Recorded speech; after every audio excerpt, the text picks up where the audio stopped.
Computerised homeopathy research centre, Mohakhali wireless gate, কেন্দ্রীয় জামে মসজিদের সামনে, গাজী মঞ্জিলের দ্বিতীয় তলা, ঢাকা। আজই যোগাযোগ করুন। আসসালামু আলাইকুম। হ্যালো ভিউয়ার্স, কেমন আছেন? নিশ্চয়ই ভালো আছেন। আমরাও আলহামদুলিল্লাহ শত ব্যস্ততার মাঝে ভালো আছি। আজকে আমরা যে বিষয়টা নিয়ে আপনাদের সামনে হাজির হয়েছি, ক্রনিক কিডনি ডিজিজ, সিকেডি। আমরা সবাই অবগত যে কিডনি রোগী অর্থাৎ সিকেডি যখন লাস্ট পর্যায়ে যায়, অর্থাৎ কিডনির যে 5টা স্টেজ আছে, 5th স্টেজ যখন জিএফআর লেস দ্যান 15 হয়, তখন আলটিমেটলি কিডনির কোনো ফাংশনালগত কাজ করে না, সম্পূর্ণ ডেস্ট্রয়। এই অবস্থায় সারা ওয়ার্ল্ড একটাই মেসেজ দেয় যে আপনার হয় ডায়ালিসিস করতে হবে, আদারওয়াইজ কিডনি ট্রান্সপ্লান্ট করতে হবে, সেকেন্ড কোনো অপশান নাই। এই জায়গা দাঁড়িয়ে আমরা আজকে যে রুগীটার সম্পর্কে কথা বলবো, এই রুগীটা আমার কাছে আগে চিকিৎসা নিয়েছিল। তখন 3 পয়েন্ট থেকে রেজাল্ট আসতে আসতে আসতে 2 পয়েন্টে আসছিল। কিন্তু অনেক সময় দেখা যায় পারিবারিক চাপ, পারিপার্শ্বিকতা, রুগীদের কিছু ভুল বোঝাবুঝি থাকে। তারা হয়তো মনে করে যে এর থেকে বেটার কিছু হলে পারে, বা অন্য জায়গায় যদি আমরা যাই, যেহেতু হোমিওপ্যাথিতে এভাবে রেজাল্ট আসছে, আমার মনে হয় অ্যালোপ্যাথিতে বা আরও উন্নত ট্রিটমেন্ট নিলে আমরা বেটার কিছু হতে পারবো। কারণ মানুষ সবসময় অনুসন্ধান করে আমি কিভাবে শর্ট টাইমে ভালো কিছু পেতে পারি। এই রোগীর ক্ষেত্রেও ব্যতিক্রম নয়। মানুষ যতটা চায় তার থেকে আরও বেশি চাই, এটা মানুষের নেচার। তো যেভাবেই হোক এই রুগীটা অ্যালোপ্যাথি ট্রিটমেন্টে গিয়েছিল।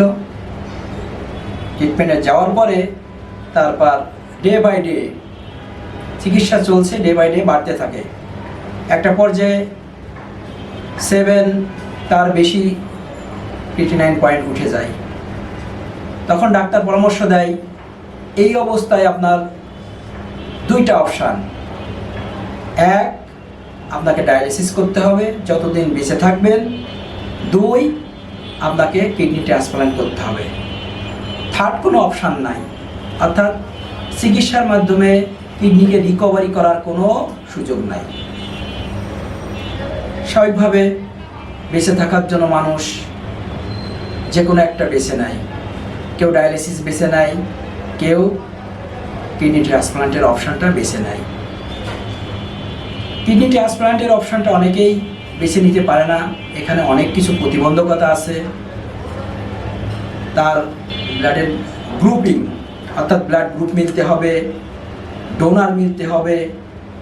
এছাড়াও বাংলাদেশে কিডনি ডোনেশনের ব্যাপারে একটা সীমাবদ্ধতা আছে, অর্থাৎ নিজস্ব আত্মীয় স্বজন ছাড়া এগুলোর ডোনেট করা যায় না।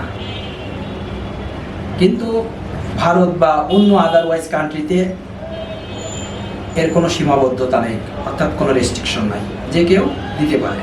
কিন্তু সেটা বাইরের দেশে অনেক ব্যয়বহুল একটা ব্যাপার, ওদিকে আমরা না যাই। তো উনি কিডনি ডায়ালিসিস শুরু করে, প্রতি সপ্তাহে 3টে করে। এই অবস্থায় ওনার কিডনির 89 পয়েন্ট দাঁড়ায় 6.89, অর্থাৎ 3টে প্রতি সপ্তাহে ডায়ালিসিস দেওয়ার পরে এই পয়েন্ট দাঁড়ায়, এর নিচে আর আসে না। তখন একটা পর্যায়ে উনি সিদ্ধান্ত নেয়, অর্থাৎ আমার কথা তার একটু মনে হয় যে আমি তো ওখানে গিয়েছিলাম, সেখানে তো আমি ভালো ছিলাম, ডে বাই ডে কমছিল, অর্থাৎ আমার ইমপ্রুভমেন্ট হচ্ছিল। যে কোনো কারো কথায় অনুপ্রাণিত হয়ে হোক আর নিজের নির্বুদ্ধিতার কারণে হোক, আমি এই অ্যালোপ্যাথি ট্রিটমেন্টে আসি, ডে বাই ডে বাড়ে। একটা পর্যায়ে ডায়ালিসিস চিকিৎসা শুরু করি। হয়তো ডায়ালিসিস সম্পর্কে তার একটা ভ্রান্ত ধারণা ছিল, হয়তো মনে করেন 2-1টা ডায়ালিসিস দিলে আমি সম্পূর্ণ সুস্থ হতে পারবো, এমন ধারণা অনেকের ভিতরেই বিদ্যমান থাকে। বাস্তবিক পক্ষে ডায়ালিসিস সম্পর্কে অনেকেরই ধারণা নেই। আসলে ডায়ালিসিসটা কি, এইটা আগে জানা দরকার। ডায়ালিসিস আলটিমেটলি কিডনির কোনো চিকিৎসা নয়, এটা আপনাকে সুস্পষ্টভাবে ধারণা থাকতে হবে। ডায়ালিসিস হচ্ছে আপনার কৃত্রিম উপায়ে বেঁচে থাকার একটা পদ্ধতি। কেমন? আমার বডি থেকে একটা যন্ত্রে রক্ত যাবে, ওখান থেকে রক্ত পিউরিফাই আমার বডিতে আবার পুনরায় আসবে, অর্থাৎ রক্তের ভিতরে যে টক্সিক অতিরিক্ত জমা হয়ে গেছে, এই টক্সিকটা কিছুটা ডায়ালিসিসের মাধ্যমে রিমুভ করে দেওয়া হয়।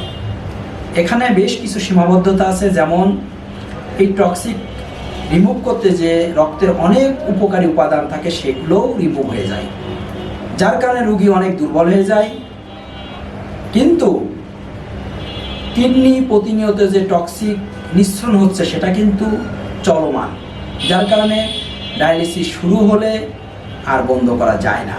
কেন বন্ধ করা যায় না? তার একটাই কারণ, টক্সিক নিঃসরণ তো বন্ধ হচ্ছে না, আলটিমেটলি কিডনির কোনো চিকিৎসা হচ্ছে না। কিডনি তার কার্যক্ষমতা দিনের পর দিন নিষ্ক্রিয় হয়ে যাচ্ছে। আমি কৃত্রিমত্তা ব্যবহার করে বেঁচে আছি, আর এভাবেই আমার মৃত্যু দিয়ে পরিসমাপ্তি ঘটতে হবে। কথাটা শুনতে অনেক পীড়াদায়ক, মর্মান্তিক মনে হচ্ছে। এছাড়া সেকেন্ড কোনো অপশান নাই, এটাই করে, আর এভাবেই চিকিৎসা পদ্ধতি চলতে থাকে। উনি আমার কাছে আসে এই অবস্থায় যে স্যার, এই অবস্থা থেকে কোনো উত্তরণের কোনো ওয়ে আছে কিনা। আমি ওনাকে রাগ করতে পারতাম অথবা বলতে পারতাম চিকিৎসা করা যাবে না, আপনি তো বেশি বুঝে এখান থেকে চলে গেছেন, এমনটি বলি নাই। কারণ একটা রোগীর যখন রোগাগ্রস্ত হয় তখন তার নিজের কিছু সিদ্ধান্ত থাকে, আবার পারিপার্শ্বিক চাপও থাকে, এই অবস্থাটা আমরা বুঝি। সে তার ভালোর জন্য হয়তো গেছে, হয়তো ভালোটা হয় নাই, যার কারণে পুনরায় আবার আমার কাছে আসছে। এটা আমি মনে করি আমাদের জন্য প্লাস পয়েন্ট, আমরা খারাপ দিক দেখবো না। কারণ একটা রুগী যখন চলে যায়, ওই রুগীটা আবার ব্যাক করে, তাহলে কতটা কনফিডেন্স লেভেল হলে আসতে পারে, কতটা কনফিডেন্স লেভেল হলে আমাদের কাছে আবার পুনরায় আসতে পারে। তো আমরা এটাকে সাধুবাদ জানাই, আমরা চিকিৎসা শুরু করি এবং বলি, আপনি যদি খুব বেশি সমস্যা না হয় ডায়ালিসিস নেন না। যদি ডায়ালিসিসের প্রয়োজন হয় তাহলে 2টা ডায়ালিসিস নেন, 3টা না নিয়ে 2টা নেন। তো উনি ডায়ালিসিস শুরু আর করে নাই, উনি যে কাজটা করছে, মেডিসিন খেয়ে পরবর্তীতে টেস্ট করছে, টেস্ট করার পরে আবার আসছে। আমরা রেজাল্ট পেয়েছি 2.92। এটা আপনাদের কাছে একটা অবিশ্বাস্য গল্প মনে হতে পারে, কিন্তু আমরা কখনো গল্প বলি না, আমরা বাস্তবতা বলি। প্রতিটা গল্পের পিছনে থাকে বাস্তব চিত্র, তার এভিডেন্স থাকে, তার সচিত্র প্রতিবেদন থাকে, অর্থাৎ প্যাথোলজিক্যাল টেস্ট থাকে, রোগীর সাক্ষাৎকারও থাকে। আমরা এই মুহূর্তে রোগীর সাক্ষাৎকার দিতে পারছি না, ভবিষ্যতে আরও ভালো রেজাল্ট হলে এই রোগীর ধারাবাহিকতা আমরা আনব। রোগীর নাম হচ্ছে আশরাফ চৌধুরী, আপনারা প্যাথোলজিক্যাল টেস্টে মিলিয়ে নিয়েন। এই রোগীকে আমরা, আল্লাহ যদি মাফ করে, এর থেকে ভালো কিছু আসে, বেটার কিছু আসে, আগামী পর্বে আমরা তার সাক্ষাৎকার নেব ইনশাআল্লাহ। তবে একটা জিনিস আপনারা খুব মনোযোগ সহকারে শুনুন এবং অবজারভেশন করুন, আপনার পাশে কোনো রোগী থাকলে সেটা নিয়ে অ্যানালাইসিস করুন। আমরা প্রায়ই বলি, there is no treatment for CKD not only Bangladesh, all over the world. এটা দিনের আলোর মতো সত্য, অর্থাৎ সারা ওয়ার্ল্ডে কিডনির কোনো মেডিসিন নাই। আপনার মনে প্রশ্ন জাগতে পারে, তাহলে এত হাসপাতাল, এত ডাক্তার কি করে? প্রশ্নটা জায়গা স্বাভাবিক, কিন্তু উত্তর পাওয়া কঠিন। কেন উত্তর পাওয়া কঠিন? আপনি প্রত্যেকটা প্যাথোলজিক্যাল টেস্ট, প্রত্যেকটা ডাক্তারের প্রেসক্রিপশন, যারা সিকেডি রোগী তাদের প্রেসক্রিপশনটা অবজারভেশন করবেন। একটা সিঙ্গেল মেডিসিন পাবেন না যে মেডিসিন দ্বারা কিডনির নেফ্রনকে ডেভেলপমেন্ট করে এবং কিডনির ক্রিটিনাইন পয়েন্টকে ডে বাই ডে কমাতে পারে। ডাক্তাররা কি করবে? ডাক্তার আপনাকে মেডিসিন দেবে, যেগুলো সাপ্লিমেন্টারি ইলেকট্রোলাইট চেক করবে, সেখানে দেখবে ইলেকট্রোলাইটের ইমব্যালেন্স হলে সেগুলোকে রিকভারি করা যায়, সেগুলোকে রিকভারি করার জন্য সোডিকাট দেবে, হাইপস দেবে, ভিটামিনের সাপ্লিমেন্টের জন্য আপনার ক্যালবডি দিতে পারে, ফলিসন দিতে পারে, রক্ত বৃদ্ধি করার জন্য রক্ত বৃদ্ধি বর্ধক যে মেডিসিনগুলো আছে দিতে পারে। যদি বেশি সমস্যা হয় সেই ক্ষেত্রে ইথাইরোপোটিন ইনজেকশন দিতে পারে রক্ত বৃদ্ধি করার জন্য। এটা আপনাদের জানা দরকার। কিডনি দুটো হরমোনকে নিয়ন্ত্রণ করে, একটা রেনিন নামক হরমোন, একটা ইথাইরোপোটিন হরমোন। রেনিন নামক হরমোন বেশি নিঃসৃত হয়, যার কারণে প্রেশার বাড়তে থাকে, আর ইথাইরোপোটিন হরমোন কম নিঃসৃত হয়, যার কারণে হিমোগ্লোবিন কমতে থাকে। এই বাস্তবতার থেকে আমরা তাদেরকে হোমিওপ্যাথির পাশাপাশি রক্ত যদি 10-এর নিচেই থাকে সেক্ষেত্রে আমরাও ইনজেকশন তাদেরকে পরামর্শ দিই, অ্যালোপ্যাথি প্রেসক্রিপশন শো করে তারা ইনজেকশন কালেকশন করে নিতে পারে। কিন্তু বাস্তবতা হচ্ছে একটা রোগীও আধুনিক চিকিৎসা বিজ্ঞানে সুস্থ করা সম্ভব না। কেন সম্ভব না আপনারা এতক্ষণে বুঝতে পারছেন, কারণ কিডনির নেফ্রনকে ডেভেলপমেন্ট করার কোনো মেডিসিন নাই। ডাক্তার যে কথা বলবে যে আপনি মেডিসিন খান, লাইফস্টাইল চেঞ্জ করেন, আপনার বাড়ার গ্রোথটা টোটালি স্টপ করা সম্ভব না। তবে কি হবে, বাড়াটা কিছুটা হলেও কমবে। আপনি 10 বছরে বা 5 বছরে একটা লাইফ টাইম হতো, সেখানে টাইমটা একটু বর্ধিত করা যাবে, কিন্তু আলটিমেটলি টোটালি স্টপ করে দেওয়া সম্ভব না, কারণ এর কোনো সুনির্দিষ্ট মেডিসিন নাই। সেই জায়গা দাঁড়িয়ে হোমিওপ্যাথি যে ক্রিটিনাইন কমাতে পারছে, ডায়ালিসিস স্টপ করে দিতে পারছে, এটা কেউ বিশ্বাস করবে না।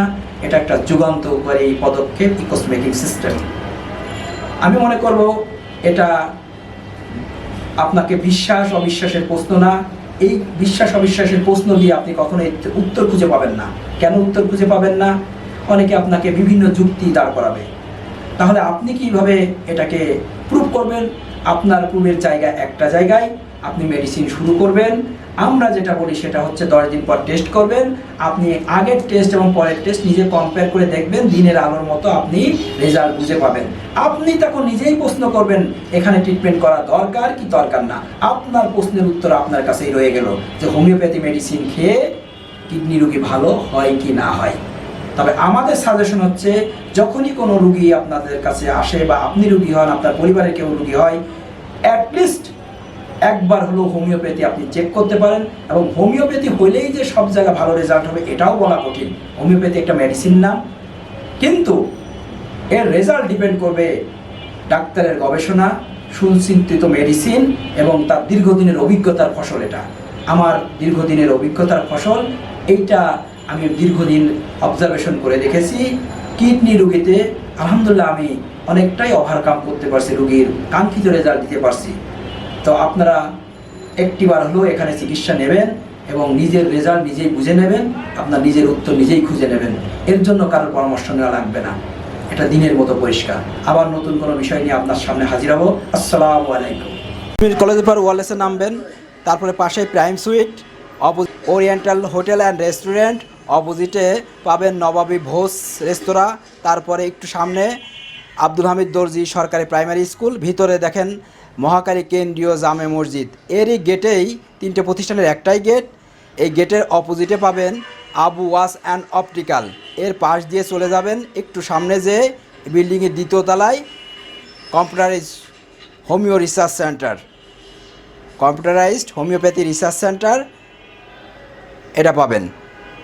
পাশেই আপনার ডান পাশে এই দেখেন দরজা, কম্পিউটারাইজড হোমিওপ্যাথি রিসার্চ সেন্টার।